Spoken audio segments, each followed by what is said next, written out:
Sobonfu says women of African descent should go back to Africa and collect a rock, a twig, or some other part of the earth and bring it back to America so you can reclaim your birthright and connect deeply with your African roots. I have always made a comment about asking someone who was born in Africa to bring me something, even a blade of grass. Now, I have always made jokes with my friends who travel to Africa and say, hey, when you come back, bring with you a blade of grass. What I meant by that was just give me something. I had no idea why I phrased it that way, but now I see I was on the right track. I have not been able to retrieve a blade of grass, but I do have my cowrie shell and cola nuts. Now, even without these items, I had already reconnected myself to Africa. I'm not sure what I did that caused the connection, but whatever it was has caused me to not be able to shake it. I can attempt to move about as if my roots don't matter because we are all one. And then something happens to me that confirms that Africa is still there and still important. Africa wants my acknowledgement. My people don't want me to just acknowledge their existence, but they want me to always acknowledge my African roots.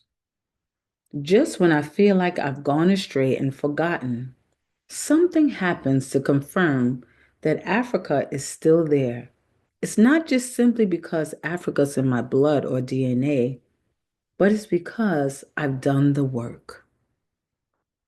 I have and retraced the steps and put on my African cloak in the spiritual realm. And the spirit has acknowledged me and taken me in. When I was younger, my thirst was so real. I was like a thief in the night, picking up pieces of myself from people that shed themselves of their African roots. It was as though they were saying, here, you want this? I don't want it. I don't know why my mother gave this to me. I just want to be a proud West Indian. I was more than happy to take up whatever part of Africa they shed. They were ashamed of Africa, and Africa was all over them. They considered African people to be akin to monkeys. Yes, I remember a girl named Lenora who stayed fighting for her life while growing up simply because she looked very African. If she didn't fight, she would be dead. People called her an African monkey. Oh, my heart hurt for her, but I was too soft to fight for her.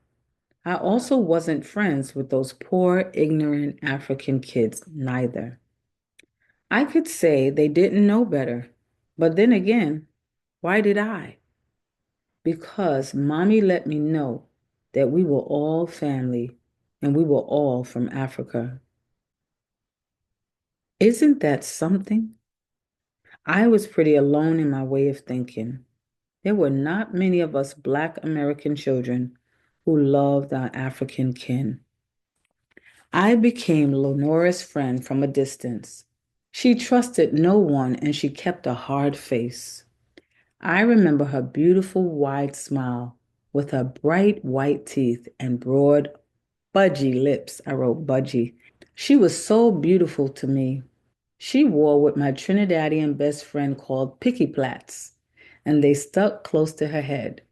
Her hair did not flow down her neck or ears, and she was of a dark chocolate complexion. The American kids hated her for the way she looked. And then she was the new face on the block. Her Caribbean family laughed at her and were ashamed of her. She was considered the black sheep of the family, and she wasn't allowed to walk in front of them. She always walked way in the back of them. Poor Lenora with the big, beautiful, broad smile. I wish we could have been closer, but she didn't trust anyone. But from time to time, I could make her smile. Otherwise, she spent every waking day fighting off the American kids. I wonder how it is for children now. Are they still beating off the African looking kids like they did when I was growing up? Or are they now embracing them? Are they now aware that this also is part of Black Lives Matter? If Black lives should matter to everyone else, it should matter to us Black people first. Self-love is part of that. When we love each other, all of us, as African people first, not just when we have a little lightness to our skin tone, then we are free. Oh, and when we embrace our nappy roots as well, not just when it becomes a style or a fad or trendy, we need to free ourselves from mental slavery now. No more time for foolishness. I hope you got something out of that writing piece. I really hope that our children have elevated and they're no longer beating up on each other because of the way they look. They're no longer despising the dark skin, broad smile, wide nose, nappy headed little girl or little boy.